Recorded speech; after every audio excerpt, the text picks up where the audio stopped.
Hello, Commanders. It's going to be a short and quick one today. Got a lot of stuff to get done today, so I've only got a little bit of time. Please do all the liking, subscribing stuff, and check out the link to TCT Discord in the description. Okay, let's go ahead and hop in. Here's a build from Anturium. Okay, you'll see he's got 2 Stormcallers, 2 Celestial Spears, looks like 2 Druids, and a Reno. The Entangling Roots up front kind of slows everything down a bit, keeps it all from getting to the group at once. And with that accuracy elixir, it shreds through everything very quickly. He's also using the Stompers, so that counters the Earthquake debuff. You can, in some of the other builds, you'll see people using Battle Drummers, but you can either use Stompers or Battle Drummers, or if you want to try both, you can use both if you want. But it shreds through pretty quickly and very, very effective. You have to be careful with those mythic units, though, because you'll only get 1 boost. So if you've got pretty high levels on one or the other of the Celestial Spears or the Stormcallers, you can only really dedicate those 3 boost points to 1 mythic unit. So just make sure that you're cognizant of that.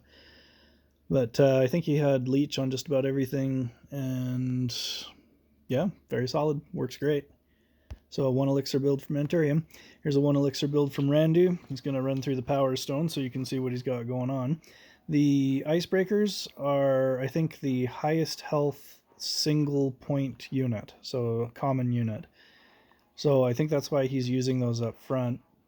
He's got Leech on everything else, again, using double Stormcaller. This time not using Boots, he is using the Battle Drummer.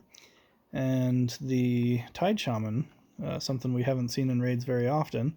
I think Randu's the only one that I've really been seeing using it. But very effective. He's got the Assassins in the back to clear up those Arcane Archers. And you'll see those Icebreakers in the front have sufficient health to hold everything off. If your unit levels are a little bit lower than this, though, you'll see that the Icebreakers probably won't last. You might be able to get away with using protection instead of cover, but it depends on how many shots those Arcane Archers get off, because he's only got the 1 group of Assassins in the back. So, yeah, but certainly gets the job done. Maybe unit level dependent. That's the only thing I can think of that might cause problems for folks.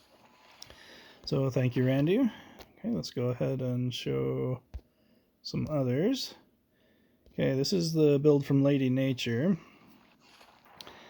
Okay, she's got the Eternal Champions up front, and they are immune to freeze, but they're not immune to stun. That's why she's counting on the Battle Drummer to carry them through here.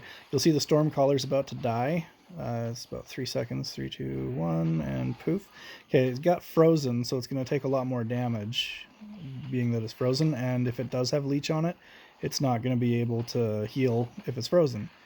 So that's something to be careful of when you're using units that aren't immune to freeze, because she's accounted for the stun by using the Battle Drummer there, but the Frost Wizards will still cause you a problem. The Phoenix, the Mechanical Horror, and the Eternal Champions, they're all immune to freeze. I think there's something else in there. I forgot what it was. Looks like a Spirit Panther, maybe. But, yeah, everything was accounted for except for how to keep that Stormcaller from getting frozen up. She's able to get the job done, though, but I think she's kind of had mixed results with it, so use at your own risk. But thank you for contributing. Appreciate it. Okay, here is a build from Admiral Hunter. It's just the still shot. Again, kind of the same deal, except for it's got the Lightning Spire in there and a Reno. I think Reno is freeze immune anyway. I could be wrong. I thought he was. I have to double check on that, so don't just trust me on that one. You might have to look. But yeah, very straightforward. It's got Toe 5, so that's gonna crank pretty hard for all those units. But yeah, 1 kill, 1 heart, or 1 attempt, 1 heart, and just 1 elixir. So thank you, Admiral Hunter, for that one. Let's see what's next here. Okay, there's a couple from me. This is the SR12 bomb train. I actually have this working on SR13 as well, so you can run it even higher.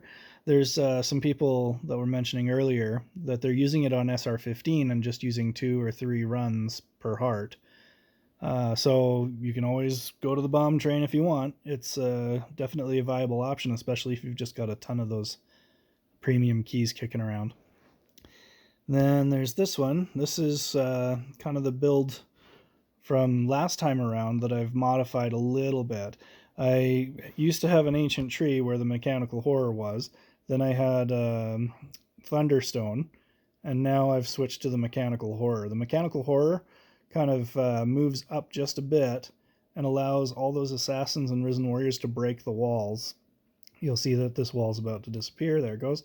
And that liberates these Spirit Panthers to run forward after they've cleared everything else up. Before, I was having trouble because I had the wall in a vertical orientation, and the Spirit Panthers would be running up against that wall, and they'd just sit there the entire battle. After the Risen Warriors were dead, they'd just stay. So at least now, with those walls getting destroyed, which didn't happen when the tree was there. When the tree was there, they would kill the tree would kill the assassins before the walls went down, and the Panthers would just remain.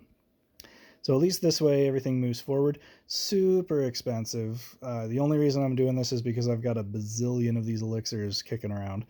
So it's an option for you if you have a ton of those elixirs. You may not need the health elixir. You can get by with just the elemental resist and the regen, depending on your unit levels and making sure that you've got leech and all the other ancillary power stones. So that's another viable option for you to consider. It's and again, it's technically only expensive if you need to buy those elixirs. If you've just got them sitting there, then it's totally easy. I'd rather save my gems to buy accuracy elixirs for one that's dependent on that. So there it is, quick and easy, nothing too flashy, but hopefully that helps you get the job done. So thanks for watching. Again, please like and subscribe, and you can check out the link to the TCT Discord in the description. You can always hop on there and see what builds we've got cranking before I even get around to recording this video. So thanks for watching. Please support the channel, and we will have more content for you soon.